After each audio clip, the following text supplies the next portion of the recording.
kabare? Yo apik rek. Loh, iki kate nang ndi rek? Arep blonjo nang pasar. Loh, gak eling ta ambek corona.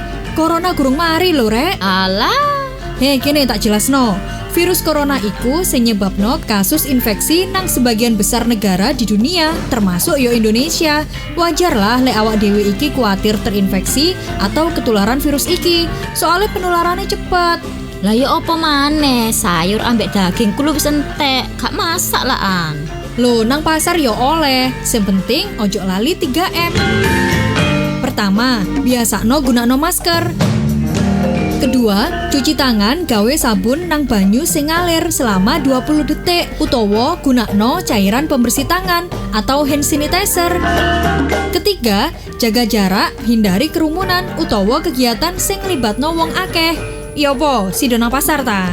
Walah ngono ta, yo sido rek, lah gak mangan sedoan. Ya wis aku tak berangkat yo. Ya wes, pokoke ojo lali 3M. Iklan layanan masyarakat ini dipersembahkan oleh Palang Merah Indonesia Provinsi Jawa Timur. Selamat siang, Dr. Betty Agustina Tambunan, SPPK Konsultan. Selamat siang para pemirsa sekalian. Kurang dekat mungkin dokter mic-nya? Oh ya. Agak ditarik? Oke. Pak Sipan? Ya. Selamat siang para pemirsa sekalian. Oke. Kali ini Dr. Betty Agustina Tambunan, SPPK Konsultan ya, selaku pengurus PMI Provinsi Jawa Timur, staf medik fungsional patologi klinik RSUD Dr. Sutomo Surabaya. Kepala Instalasi Transfusi Darah RSUD Dr. Sutomo Surabaya. Kemudian selamat siang Dr. Septi Laili. Selamat siang, semoga sehat selalu. Amin ya. Dr. Septi Laili ini adalah Ketua UUD PMI Kabupaten Sidoarjo yang kali ini juga hadir di Studio Media FM. Baik, Miri nanti akan ngobrol langsung dengan para dokter yang ada di Studio Media FM ini. Oke, teman media pokoknya terus pantau media ya. Nah, untuk segmen yang kali ini saya mau tanya dulu nih ke Dr. Betty dulu. Dok, tolong dijelaskan dong, apa itu plasma convalescent? Ya, jadi kita ini ngomong-ngomong soal plasma convalescent ya. Mungkin banyak pertanyaan tentang plasma convalescent. Plasma convalescent itu apa sih? Plasma convalescent itu adalah plasma itu sebenarnya cairan darah ya, yang diambil dari orang-orang yang sembuh dari satu penyakit. Dalam hal ini kita mengenal plasma convalescent dari penyintas COVID-19 ya. Jadi diambil dari orang-orang yang sembuh dari COVID-19 begitu. Jadi ceritanya plasma convalescent tadi itu adalah diambil dari pasien yang sudah sembuh ya dok ya? Betul sekali. Ya, dari pasien-pasien yang sudah sembuh. Jadi pasien-pasien yang menderita COVID-19 sebelumnya dan kita katakan dia survive ya, penyintas ya istilahnya, itu menjadi donor plasma convalescent ini. Maksudnya donor apa ya? Donor darah berupa darah? Donor darah. Donor Jadi darah ya? pengambilannya itu seperti mendonorkan darah, tapi bedanya kalau yang donor darah biasa ya dia dengan plebotominya biasa atau cara pengambilan donor seperti biasanya nanti diolah. Kalau ini dengan alat namanya alat aferesis. Oke. Ya, jadi aferesis itu memisahkan plasmanya, cairannya dengan sel-sel darahnya, sel darah merah, sel darah putih, trombosit dan lain-lain. Jadi yang diambil cairannya saja. Karena di cairan itu ada antibodi untuk SARS-CoV ya, virus SARS-CoV itu. Jadi dari penyintas COVID-19 ini dengan cara aferesis kita mengambil plasma atau cairan darah itu yang mengandung antibodinya. Oke, tentunya pasien ini setelah sembuh dia juga dites dulu ya dok ya sebelum dia diambil darahnya untuk mendonorkan darah gitu ya sebagai penyintas tadi itu gitu loh. Dan benar-benar dinyatakan sembuhnya itu bukan sembuh yang cuma sementara, tetapi sembuh yang benar gitu loh. Betul. Oke. Apakah seorang pasien yang sudah penyintas lah katakanlah ya, apakah dia juga bisa tertular virus lagi dokter? Istilahnya reinfeksi ya saat ini. Jadi secara teori memang orang sakit lagi lah ya. Pertama kita bilang sakit lagi ada kriterianya bahwa dia sakit lagi karena memang belum sembuh benar ya, artinya mungkin gejala klinisnya sudah baik gitu, tapi virusnya masih ada di saluran napas bawah mungkin. Nah, setelah itu ketika imunnya turun, bisa naik lagi jumlah virusnya. Jadi gejala bisa muncul lagi. Itu sebenarnya masih dalam satu periode infeksi ya. Tapi ada lagi yang sudah sembuh, beneran sudah sembuh. Jadi dari pemeriksaan PCR-nya sudah negatif virusnya. Terus kemudian gejala klinis sudah hilang, pasiennya pulang, sudah beraktivitas biasa, kemudian tertular kembali. Itu namanya reinfeksi. Nah, itu bisa. Bisa ya? Iya. Jadi tetap walaupun sudah sembuh, tetap tidak boleh kemudian mengabaikan protokol kesehatan ya Betul. dok ya, Ya, terutama betul untuk sekali. COVID seperti ini gitu loh. Ya. Apakah masih disarankan seperti masih tetap pakai masker kemanapun pergi? Harus. Apa aja nih dok yang harus diingatkan untuk teman-teman media di rumah gitu loh? Iya, tetap mematuhi protokol kesehatan tentunya ya, memakai masker, ya menjaga jarak, menghindari kerumunan-kerumunan ya, tetap itu, jadi mencuci tangan ya, jadi menjaga selalu melakukan protokol kesehatan walaupun ya sudah sembuh dari COVID ya, karena belum ada yang penelitian ataupun literatur yang mengatakan bahwa orang yang terkena COVID tidak bisa terkena lagi, itu belum ada ya. Masih ada kemungkinan terkena lagi.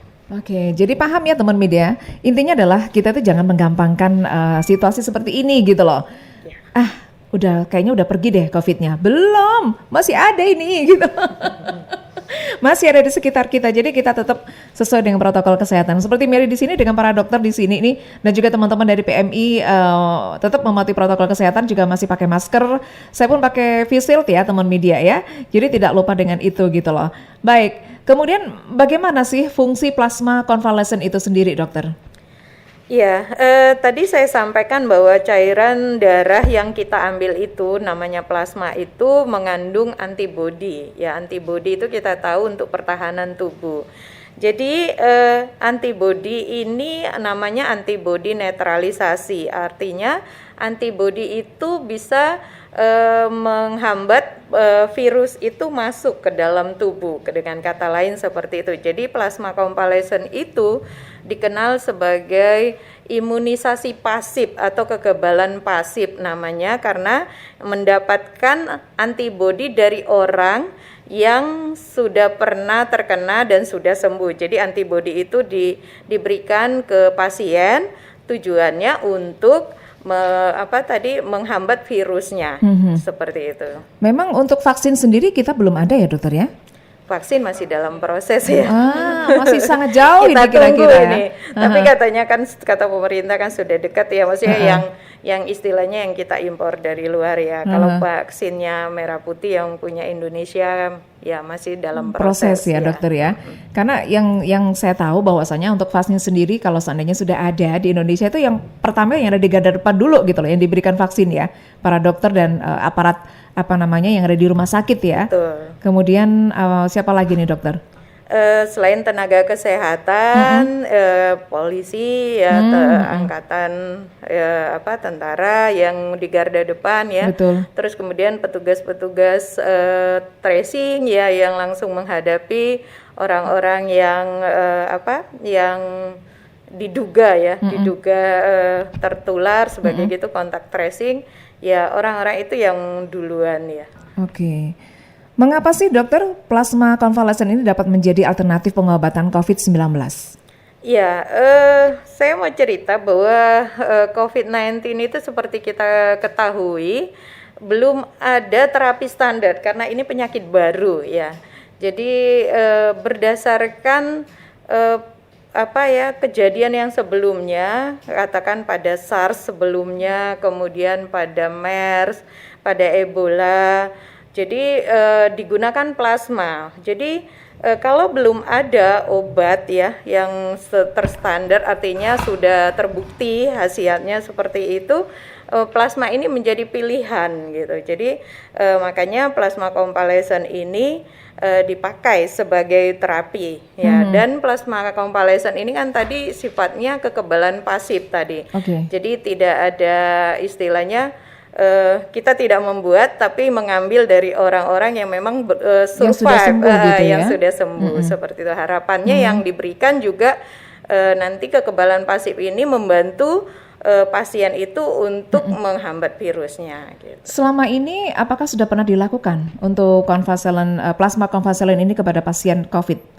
Sudah pernah ya. Jadi begitu kita tahu mulai Desember ya di Wuhan ada COVID yang memang gejala klinis kan mirip dengan coronavirus yang sebelumnya ya, MERS katakan seperti itu, SARS. Jadi dengan pengalaman dan pernah diberikan plasma konvalesen pada kasus SARS maupun MERS, maka pada COVID diperbolehkan memberikan plasma konvalesen. Tidak ada resiko setelah melakukan plasma konvalesen itu kepada pasien yang dilakukan donor, dokter?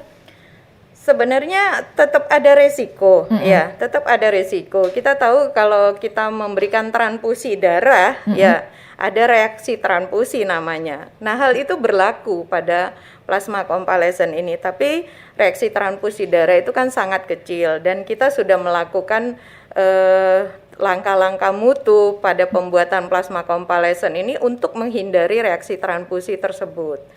Jadi risikonya kecil ya, bisa dibilang aman untuk pasien-pasien karena seperti transfusi darah lainnya. Jadi insya Allah aman ya dokter ya? Aman dalam tanda kutip selama mematuhi rambu-rambu ya, rambu-rambu pemberian sesuai dengan standar pemberiannya ya. Oh gitu. Tapi memang belum pernah ditemukan efek samping ya setelah melakukan. Ada. Tapi 1-2, tapi itu bisa diatasi. Artinya karena kita sudah memang aware ya untuk pemberian transfusi itu kan ada monitoring namanya selama pemberian transfusi. Jadi begitu ada gejala tanda-tanda reaksi transfusi, ada penanganan langsung. Jadi seperti tubuh pasien menolak atau bagaimana itu? Reaksinya? Reaksi transfusi itu macam-macam ya. Pada plasma ini yang paling ditakutkan itu TRALI ya, transfusion related acute lung injury. Jadi tiba-tiba sesak napas tanpa penyebab ya. Padahal pasien COVID kan banyak yang pneumonia, sesak juga gitu. Tapi kita dengan monitoring itu mungkin akan kelihatan bahwa orang ini mengalami reaksi transfusi pada saat diberikan. Nah, seperti itu. Dengan penanganan yang cepat sebenarnya sampai hari ini saya belum mendengar ada yang meninggal karena reaksi transfusi plasma yang dilaporkan seperti itu. Untuk transfusi plasma sendiri lebih diprioritaskan kepada pasien yang masih usia produktif atau ada pilihan tertentu, semisal pasien tersebut ibu hamil atau apa gitu dokter? Pemberian plasma konvalesen tentunya ada kriterianya. Sekarang ini sebenarnya plasma konvalesen ini masih uji klinis ya. Uji klinis karena tadi belum terapi standar. Nah, ada kriteria pemberiannya, ada penilaian secara medis ya. Ini kalau kita tahu pasien itu kita bagi kelompok dengan gejala klinis ada ringan, sedang, berat, dan kritis gitu ya. Ada penilaian secara medis namanya SOFA score dan lain-lain gitu ya istilahnya. Jadi ada indikasi, ada kriteria yang SOFA score-nya kalau dulu kita berikan semua aja, berat kritis diutamakan diberikan, tapi ternyata ketika kita memberikan pada yang kritis itu kebanyakan tidak memberikan efek terapi yang baik plasma ini. Jadi kemudian dilihat lagi, ternyata kalau diberikan pada yang sedang berat itu lebih baik prognosisnya, artinya hasilnya lebih baik. Nah, makanya kriterianya itu sekarang diberikan kepada yang sedang berat seperti itu. Ini kalau seandainya ada masyarakat nih dok yang sudah sembuh atau penyintas tadi ya, yang ingin mendonorkan atau membutuhkan plasma konvalesen, masyarakat ini harus kemana nih dokter? Ya, ke UTD sama ya, ke UDD ya, unit darah donor darah ya PMI. Surabaya ada, Sidoarjo ada ya. Jadi boleh ke situ ya. Langsung datang memberitahukan bahwa penyintas COVID nanti ada seleksi sebagai donor. Kalau lulus seleksi ya dilakukan aferesis tadi untuk pengambilan. Oke. Nah, teman media sudah jelas ya bahwasanya kalau Anda sebagai penyintas adalah seorang pasien yang sudah pernah terkonfirmasi COVID-19 dan sekarang sudah dinyatakan sembuh, ingin mendonorkan darah Anda untuk membutuhkan plasma konvalesen juga. Ini Anda bisa menghubungi untuk PMI Surabaya, bisa. Kemudian PMI Surabaya ada di mana ini, dokter? Di Jalan Embong Ploso, deket ya teman media ya, di Jalan Embong Ploso. Kemudian juga bisa langsung ke Sidoarjo, PMI juga sudah ada gitu loh. Jadi untuk teman-teman yang ada di wilayah Sidoarjo ada, kemudian ada juga teman-teman yang ada di sekitar Surabaya bisa langsung untuk menghubungi ke PMI Surabaya di Jalan Embong Ploso. Mary nanti akan balik lagi hadir ngobrol bareng kembali dengan Dr. Betty dan Dr. Septi teman media. Jangan kemana-mana ya. Pandemi corona hingga saat ini belum selesai. Virus corona telah menyebabkan kasus infeksi di sebagian besar negara di dunia, termasuk Indonesia. Wajar jika kita merasa khawatir akan terinfeksi virus ini, karena penularannya sangat cepat. Namun, kita bisa mencegah penularan virus corona ini dengan melakukan 3M. Pertama, biasakan menggunakan masker dimanapun dan kapanpun. Kedua, mencuci tangan dengan sabun dan air mengalir minimal 20 detik atau gunakan cairan pembersih tangan. Ketiga, menjaga jarak. Hindari kerumunan atau kegiatan yang melibatkan banyak orang. Dengan ini, Anda telah ikut berjuang melawan. Yang terpenting, tetap tenang dan jangan panik dalam pandemi virus corona. Selalu jaga kesehatan dan lakukan kegiatan bekerja, belajar, dan beribadah dari rumah. Mari bersama bergotong royong mencegah penyebaran virus corona.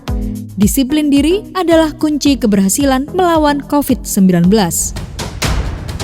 Iklan layanan masyarakat ini dipersembahkan oleh Palang Merah Indonesia Provinsi Jawa Timur. Oke, 90,1 Media FM 100% Bank Indonesia, teman media. Mary masih ngobrol bareng dengan Dr. Betty ya. Dan sesaat lagi Mary akan ngobrol dengan Dr. Septi, teman media. Nah, buat Anda yang sekarang ini mau bertanya-tanya bisa langsung di Facebooknya Media FM. Nanti akan langsung dijawab sama para dokter yang ada di studio media, teman media ya. Oke, untuk segmen kali ini saya juga mau tanya langsung ke Dr. Betty nih, ke Dr. Septi ya. Yang sekarang juga lagi ada di studio Media FM, teman media ya. Pokoknya pantau terus deh. Dr. Septi, apakah donor plasma konvalesen ini sudah sangat populer di masyarakat? Kalau sangat populer sih kayaknya masih baru ya? Iya. Tapi sudah mulai banyak yang tahu. Jadi kita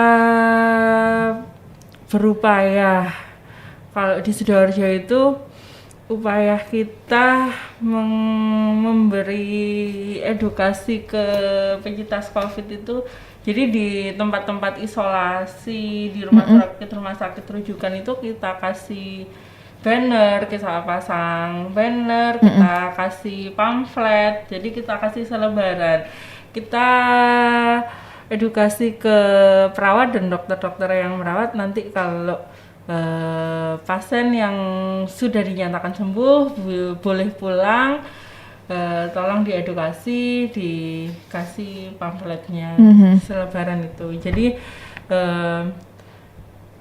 alhamdulillah sudah mulai lumayan banyak. Lumayan banyak ya. Lah yang... Jadi tidak semua pasien yang sudah sembuh atau mereka yang sebutannya adalah penyintas ini, mereka bersedia untuk mendonorkan darahnya gitu ya? Tidak semua bersedia, susah. Takut atau bagaimana yang mereka alami, mereka rasakan? Banyak yang takut, banyak sekali yang takut. Di awal-awal itu malah pendekatan, gimana kita mendekatkan itu, jadi kita telepon, kita hampir pernah beberapa kali kita datang ya, kita jelasin kalau efek sampingnya sih tidak seberapa kerasa karena yang diambil tuh cuman plasmanya saja. Cuman mungkin agak butuh waktu agak lama karena waktu pengambilannya kan antara 30 menit sampai 1 jam. Kalau donor biasa kan maksimal cuman 12 menit. Oke. Jadi lebih lama ya waktunya dari donor darah biasa ya dokter ya. Mungkin yang setelah mereka menjadi pendonor plasma konvaselen ya, apa yang dirasakan oleh para pendonor ini setelah diambil darahnya gitu? Rata-rata sih tidak merasakan apa-apa ya, biasa aja ya dokter ya. Oke. Untuk stok yang ada di donor darahnya PMI Kabupaten Sidoarjo masih banyakkah stoknya untuk plasma konvaselennya? Hampir tidak punya stok, jadi dapat langsung habis ya. Malah yang urutan yang antri itu masih banyak ya dokter ya. Yang minta itu masih jadi banyak. Permintaan ini masih cukup banyak di Sidoarjo. Banyak. Oke. Kita kan yang aktif, yang punya stok lumayan agak banyak Sidoarjo sama Surabaya kan. Jadi dari luar kota, kota Pasuruan, Kabupaten Pasuruan, Gresik. Oh mereka ke Sidoarjo semuanya ya? Iya. Okay. Banyuwangi kemarin. Kalau seandainya stoknya di PMI Sidoarjo habis nih, Dokter Septi, kemana? Gini, jadi UTD PMI di Jawa Timur ini yang melakukan donor plasma konvalesen itu ada 4 UTD PMI yang sudah tersertifikasi CPOB. Yang pertama UTD PMI Surabaya, yang kedua UTD PMI Sidoarjo, yang ketiga UTD PMI Kota Malang, yang keempat UTD PMI Lumajang. Kalau UTD rumah sakitnya Dokter Betty di Dokter Sutomo sama.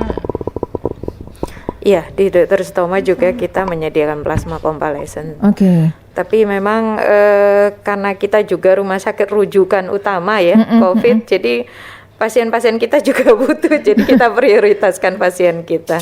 Oke. Iya, begitu. Jadi kalau sudah habis di sana larinya ke kabupaten-kabupaten dulu ya. Tadi ya Dokter Septi ya. Kalau sudah mentok habis semuanya nih donor plasma konvalesennya baru ke rumah sakit pusat ya di Dokter Sutomo. Iya mungkin bisa begitu.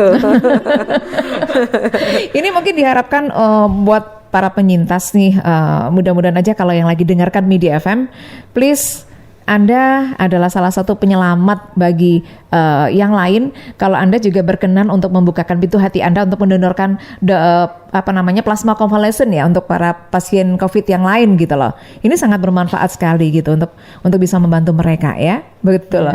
Dan sudah ada beberapa yang seperti tadi itu Dokter Septi bilang kalau di ruang isolasi sudah ada pamflet, sudah ada banner gitu ya. Itu untuk mengharapkan mereka dengan sadar sendiri mendonorkan plasmanya gitu ya. Yang diambil bukan darah ya ini berarti ya, plasma.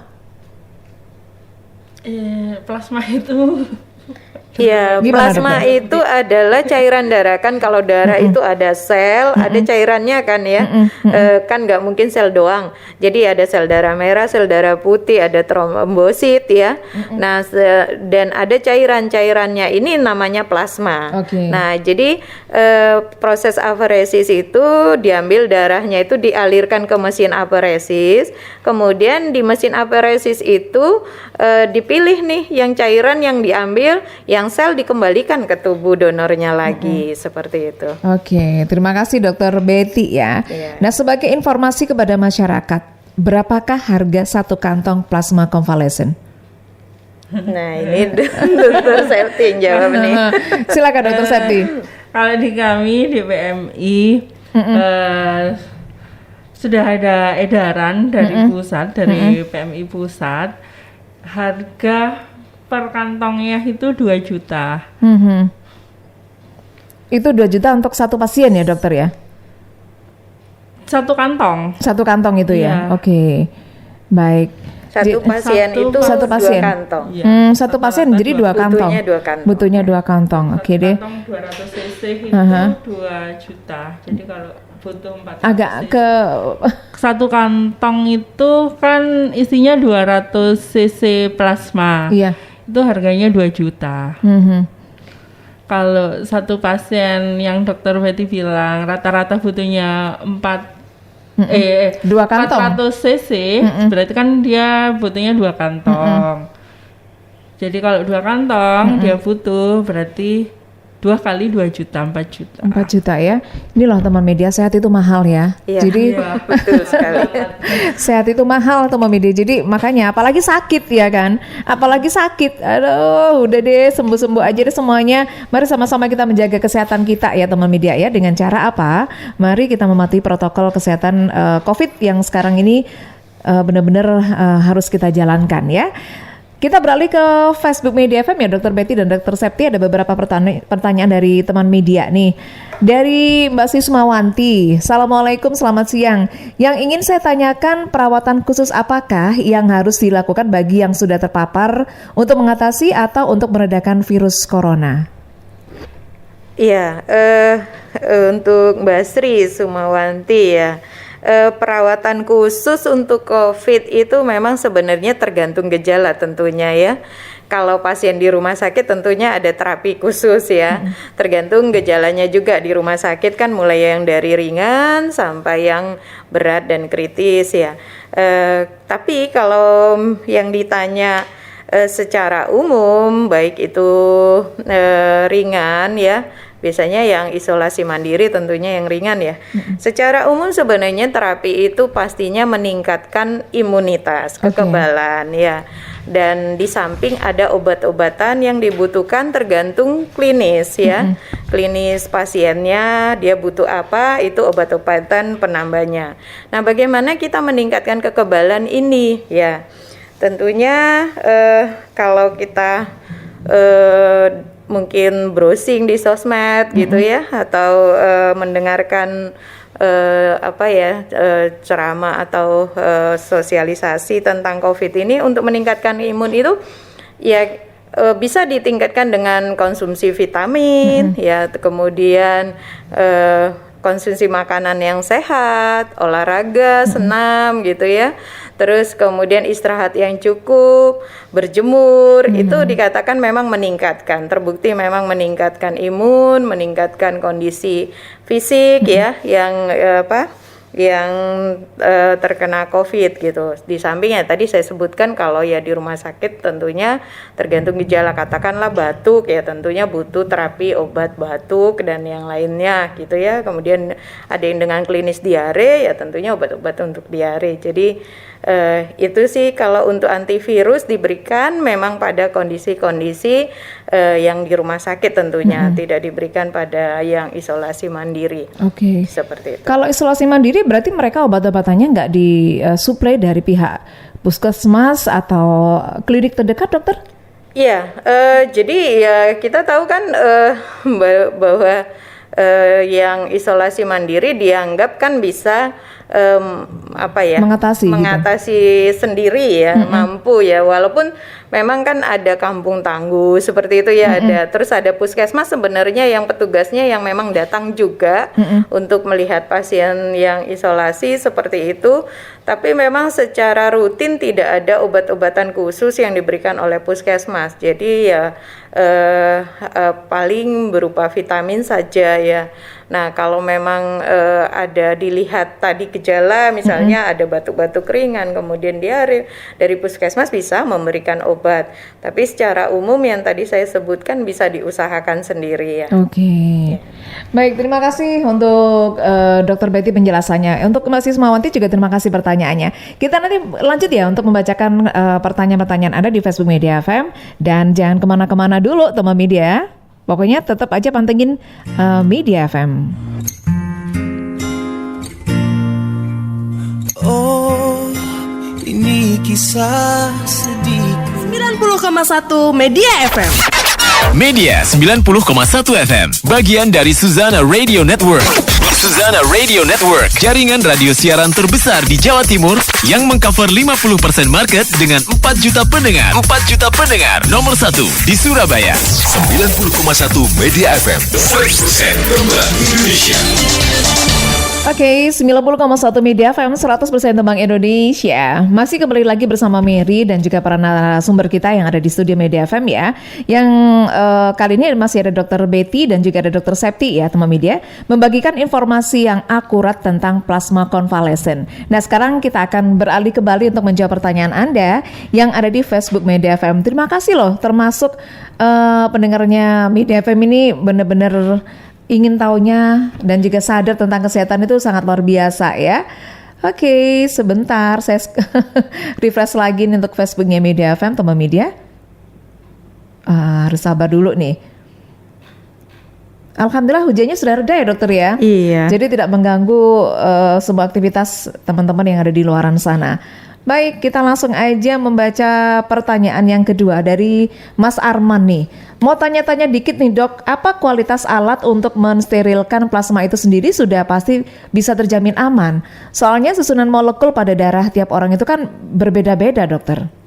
Ya, ini benar sekali ya. Kan kita plasma itu tidak buat pabrikan ya, tapi langsung mengambil dari donornya. Tentunya isinya juga beda-beda tergantung orangnya. Ya, jadi sama seperti donor darah yang lain, donor plasma itu prinsipnya sama dari orang yang berbeda-beda ya.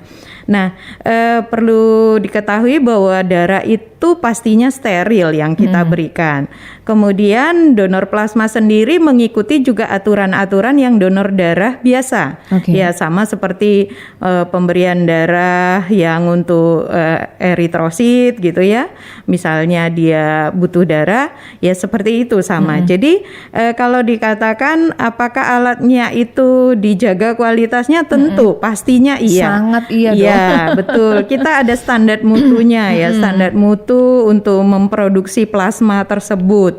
Nah, kalau kandungan dari darah orang yang beda-beda itu di cairan di plasmanya itu beda-beda memang iya, tapi yang kita harapkan memang kan antibodinya. Nah, overall kita anggap bahwa plasma orang yang sehat ya, yang sudah kita screening tadi ada seleksinya, ada pemeriksaan-pemeriksaan sebelum donor. Jadi tidak langsung diambil gitu ya, tapi ada pemeriksaan dan kalau lulus seleksi baru diambil darahnya untuk menjadi donor, diberikan nanti ke pasien.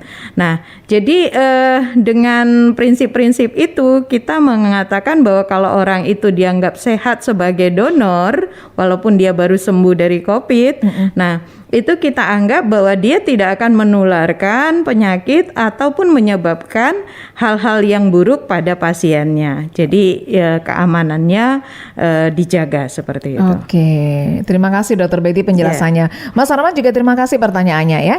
Berikutnya dari Mas Sony Pratomo. Perbedaan signifikan antara pasien COVID-19 yang dapat pendonor plasma dengan yang tidak apa ya dok?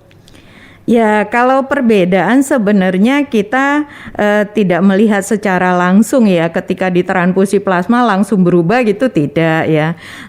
Tapi kita akan melihat prosesnya itu ketika dia sembuh, survive gitu.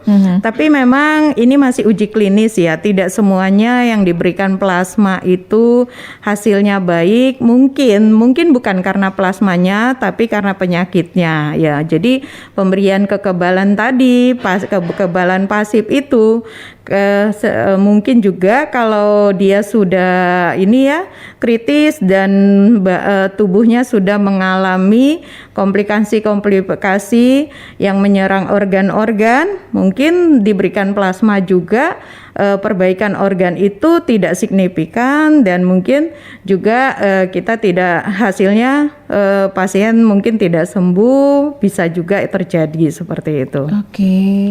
Terima kasih Mas Sony pertanyaannya ya, dan juga cukup jelas sudah diterangkan oleh Dr. Betty. Kemudian Pak Catur Mardiono juga terima kasih buat gabungan Anda, cuman menyapa saja, oke. Kemudian dari Mas Edi atau Pak Edi Imam Sujono, dokter saya ketinggalan nih, saya ini penyintas COVID 2 kali terpapar, apakah bisa saya jadi pendonor plasma konvalesen? Ya, untuk Pak Edi, ya untuk jadi donor plasma konvalesen penyintas itu boleh ya, walaupun dia sudah 2 kali terpapar boleh, tapi ada persyaratannya ya, ada persyaratannya Pak Edi. Jadi udah sembuh dari COVID itu paling tidak tanpa gejala itu 14 hari ya, 14 hari katakanlah dia tadinya batuk-batuk sesak gitu ya, nanti setelah batuknya hilang itu udah 14 hari baru dianggap benar-benar fit, bisa menjadi donor, baru jadi donor. Kemudian ada seleksi namanya ya, seleksi donor, tidak ujuk-ujuk bisa jadi donor ya. Okay. Seleksinya itu sama seperti seleksi donor yang lain-lain ya, termasuk HB-nya memenuhi ya, hemoglobinnya memenuhi, tekanan darah seperti itu ya, termasuk yang diperiksa ya. Nah, kemudian kita akan periksakan juga terhadap ya yang penyakit-penyakit menular seperti HIV, hepatitis B, hepatitis C ya, kemudian sipilis itu kita periksakan bebas itu. Terus kemudian kita periksa juga PCR sih untuk COVID itu, artinya ya kita yang negatif bisa jadi pendonor. Jadi memang tetap seleksi ketat gitu, dan antibodinya juga kita periksa, antibodi SARS-CoV-nya kita periksa. Jadi kalau masih Pak Edi, ada baru bisa. Pak Edi Imam Sujono ini posisi ada di mana? Surabaya atau di Sidoarjo? Kalau di Surabaya bisa langsung menghubungi ke PMI yang ada di Jawa Timur Surabaya, yaitu di Jalan Embong Ploso ya dokter ya? Iya betul. Nanti tes-tesnya macam-macam di sana ya dokter ya? Betul sekali. Oke, kemudian yang ada di Sidoarjo bisa langsung ke PMI Sidoarjo di jalan apa dokter Septi? Jalan Raya Jati nomor 1 di belakang kantor Dinsosnaker. Oke. Untuk yang ada di Sidoarjo, PMI-nya di Jalan Raya Jati nomor 1 Raya Jati nomor 1 di belakang kantor Disnaker. Di belakang kantor Disnaker ya teman-teman ya. Untuk Pak Edi Imam Sujono bisa langsung, kalau Anda merasa sudah sehat, sudah melalui 14 hari setelah sembuh dari COVID ya, bisa langsung saja menghubungi atau datang langsung ke kantor PMI Surabaya di Jalan Embong Ploso ya, karena semuanya tes nanti akan dilakukan di sana. Mudah-mudahan ini bisa lolos untuk tesnya dan bisa langsung menjadi pendonor plasma ya. Terima kasih untuk niat mulia Anda Pak Edi Imam Sujono. Kemudian berikutnya dari Bapak Ahmad Khairul Anam nih, saya termasuk survivor COVID. Pernah saya mau donor plasma, setelah dicek atau di screening awal, hasilnya antibodi saya kurang, jadi belum bisa. Kira-kira selang berapa lama bisa menaikkan antibodi saya? Dan bagaimana treatment untuk menaikkan antibodi tersebut? Karena saya ingin sekali bisa menjadi donor plasma. Silakan Dokter Betty. Ya, Pak Ahmad Khairul Anam ya. Iya, memang yang kita harapkan dari plasma konvalesen itu adalah antibodi netralisasi yang kadarnya sebenarnya tinggi, harapannya supaya bisa membantu pasien. Karena kalau antibodi netralisasi itu tidak cukup tinggi, maka efeknya di pasien tentunya jadinya tidak ada. Jadi percuma kita memasukkannya seperti itu, Pak. Jadi antibodi COVID ini ya, antibodi SARS-CoV-2 ini bervariasi setiap orang ya. Ada yang baru kena itu diperiksakan dia dengan gejala ringan, mungkin langsung tidak ada antibodinya. Dalam artian diperiksakan nggak cukup adekuat untuk menjadi pendonor gitulah ya, tidak memenuhi syarat. Nah, umumnya sepanjang pengalaman kami gitu ya, bahwa biasanya yang antibodinya tinggi itu adalah orang-orang yang sembuh dari kondisi yang berat gitu. Nah, walaupun ada 1-2 yang kondisinya ringan, antibodinya tinggi. Dan sayangnya Pak Khairul ini antibodi itu nggak bisa dinaikkan gitu. Jadi ya dia malah turun nantinya. Semakin lama bukan malah naik, tapi malah turun dan bahkan hilang gitu ya. Atau karena dia kepikiran atau gimana dokter? Stres atau gimana? Bukan. Jadi kekebalan atau antibodi itu memang spesifik ya, tidak untuk ya, virus SARS-CoV berbeda dengan katakan hepatitis B, ya katakan hepatitis C seperti itu ya, atau katakan dengan infeksi bakteri gitu, itu berbeda-beda dan ini spesifik banget untuk SARS-CoV ini. Jadi sebenarnya kita berharap antibodi itu bertahan lebih lama dan kadarnya tinggi, tapi kenyataannya karena saya dokter patologi klinik ya, saya yang periksa lab juga, sepanjang yang saya tahu ternyata antibodi itu turun, hilang bahkan. Malah hilang ya. Jadi makanya tetap menjaga protokol kesehatan karena tadi itu tidak ada kekebalan seumur hidup, itu tidak ada walaupun terkena, karena tadi antibodinya bisa sangat menurun, rendah, kemudian bisa hilang seperti itu. Jadi kalau untuk Pak Khairul ini sudah dinyatakan tidak bisa, juga selamanya tidak bisa menjadi pendonor sepertinya tidak bisa ya untuk berikutnya. Iya, tapi Allah sudah mencatat niat baik Anda loh Pak Khairul, karena ingin sudah mendonorkan plasma darah Anda untuk penderita COVID ya. Terima kasih, semoga tetap sehat ya untuk Pak Khairul. Kemudian tadi ada sambungan dari Pak Edi Imam Sujono. Terima kasih dokter jawabannya. Apakah bisa saya donor tetapi diberikan kepada keluarga saya atau orang yang saya kenal yang mungkin memerlukan semacam donor pengganti gitu katanya. Milih berarti dia ya. Kalau milih ini sulit ya. Sulit ya. Jadi kalau sudah mendonorkan darah untuk donor plasma itu ya berarti tergantung dari pihak PMI yang akan memberikan tersebut gitu ya dokter ya. Iya, jadi harus sukarela diberikan ya kepada siapa aja. Nah, memang Edi Imam Santoso atau Sujono juga terima kasih ya. Kemudian Tina Vano juga terima kasih sudah ikutan bergabung, dan juga ada Ibu Kamsri nih. Saya mau tanya, bagi penderita asam lambung, apa boleh minum vitamin C? Jenis apa saja, dokter? Terima kasih. Sedikit agak menyimpang, tapi nggak apa-apa ya. Vitamin C kan memang dibutuhkan untuk saat ini gitu loh. Betul. Karena memang harus konsumsi vitamin ya untuk meningkatkan kekebalan tadi. Iya, memang vitamin C itu ada macam-macamnya. Ada yang memang pakai istilahnya kalau farmasinya selaput gula gitu ya, yang jadi dia nanti nyampe di lambung itu dilepaskan, dirilis itu pelan-pelan sehingga tidak menyebabkan nyeri. Itu ada ya saya nanti nyebutin merek promosi lagi. Jangan dokter. Jadi karena bisa ditanyakan sih banyak ya mereknya memang ya. Iya, bisa ditanyakan di apotek ya. Di apotek itu yang mana yang cocok mana yang aman untuk lambung. Masih ada pilihannya kok, yang vitamin C dosis tinggi tapi tidak menyebabkan nyeri lambung itu ada, Bu. Yang sekarang ini menjadi khawatir adalah vitamin C itu kan cenderung orang bikin tambah gemuk ya, Dok ya. Nah, sebenarnya tidak ya. Sebenarnya tidak ada hubungan antara gemuk dengan konsumsi vitamin C. Aslinya memang dia aja cita-cita pingin kurus, pingin langsing, tapi hobinya makan. Iya. Jadi lepas dari vitamin C ya dokter ya. Mungkin karena merasa agak nyeri sehabis konsumsi vitamin C, jadi harus makan gitu. Itu yang menyebabkan tambah gemuk gitu loh. Kemudian dari Zulfikar Liver Point juga terima kasih simaknya untuk kesempatan siang hari ini ya.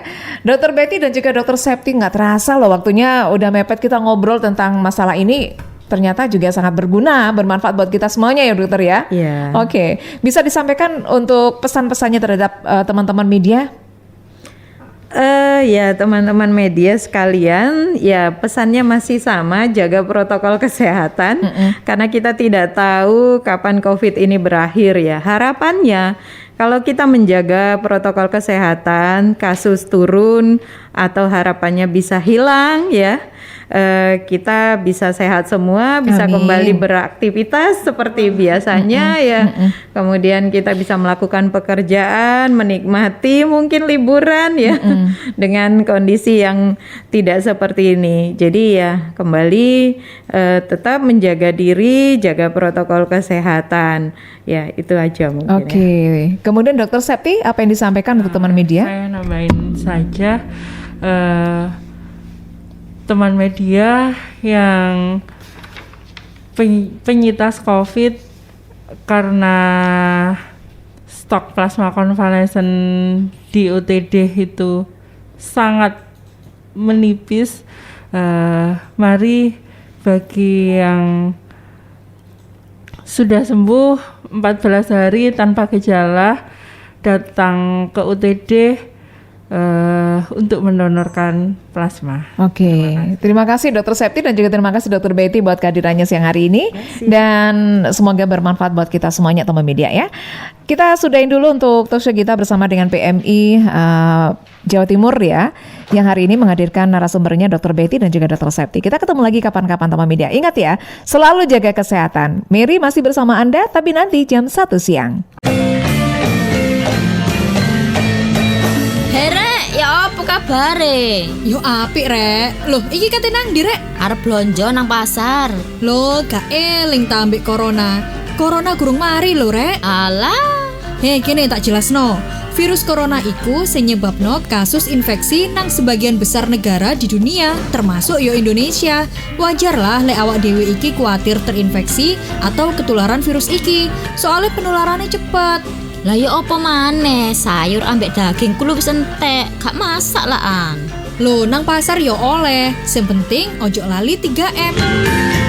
Pertama, biasakno gunakno masker. Kedua, cuci tangan gawe sabun nang banyu sing ngalir selama 20 detik utawa gunakno cairan pembersih tangan atau hand sanitizer. Ketiga, jaga jarak, hindari kerumunan utawa kegiatan sing libatno wong akeh. Iya po, sido nang pasar ta? Walah ngono ta, yo sido rek, lah gak mangan sedoan. Ya wis aku tak berangkat yo. Ya wis, pokoke ojo lali 3M. Iklan layanan masyarakat ini dipersembahkan oleh Palang Merah Indonesia Provinsi Jawa Timur.